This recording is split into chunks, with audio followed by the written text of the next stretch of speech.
you may recall that 1 month ago, all of the testing that had been done in America, 80,000 Americans had been tested.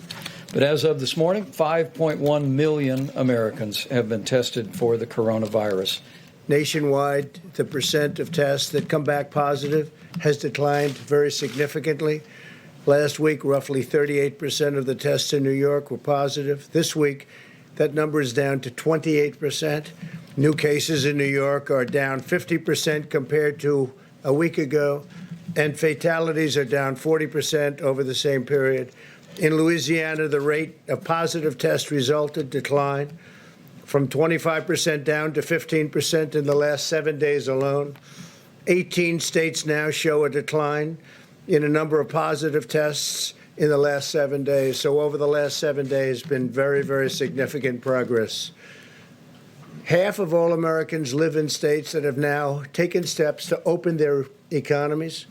Just yesterday, Governors Gavin Newsom, California, Tim Walz of Minnesota, and Bill Lee of Tennessee announced additional plans to restart certain sectors.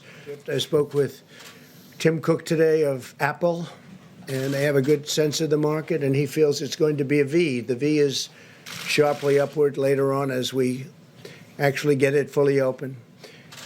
Today, I signed the Paycheck Protection Program and Healthcare Enhancement Act, providing $320 billion to keep American workers on the payroll. $30 billion of the Paycheck Protection Funds will be reserved for small financial institutions, including those that serve minority and distressed communities, extending vital relief to thousands of African American and Hispanic American small business owners and their employees.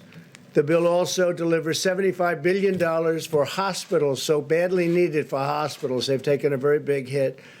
And medical providers in areas less affected by the virus. Hospitals and doctors should work with their state and local health officials on ways to safely resume elective medical treatments and care.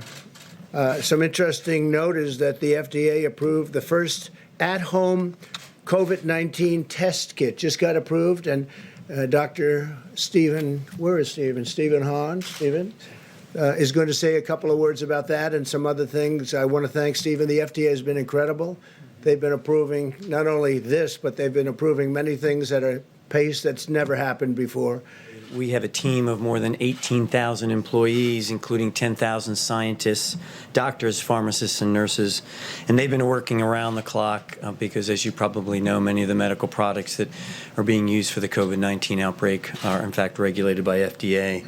The staff have been hard at work authorizing tests and other medical products. And I think it's really important to understand how far we've come in just a few short months. The academic community, which I come from, the private sector, the government, we've come together to develop diagnostics for a completely new infectious disease. And it's really important. We've heard from many test developers, both in academia and in the manufacturing world. This normally takes years to develop. You've heard Dr. Birx talk about the fact that HIV tests have taken many, many years to develop. This has happened in weeks and months. A quick reminder to our fellow Americans, and this was something from our scientists today at the task force. We reminded governors of this as well, that as testing increases dramatically across the country, cases will increase as well. But people should not be discouraged by those numbers. We are looking at very positive trends in hospitalization, in emergency room entrances, and we continue to see, as we've said at this podium every day over the last several weeks, we continue to see positive progress, not just on the West Coast, but even where the coronavirus epidemic has most deeply impacted in areas of the greater New York City area, New Orleans, Detroit, and elsewhere.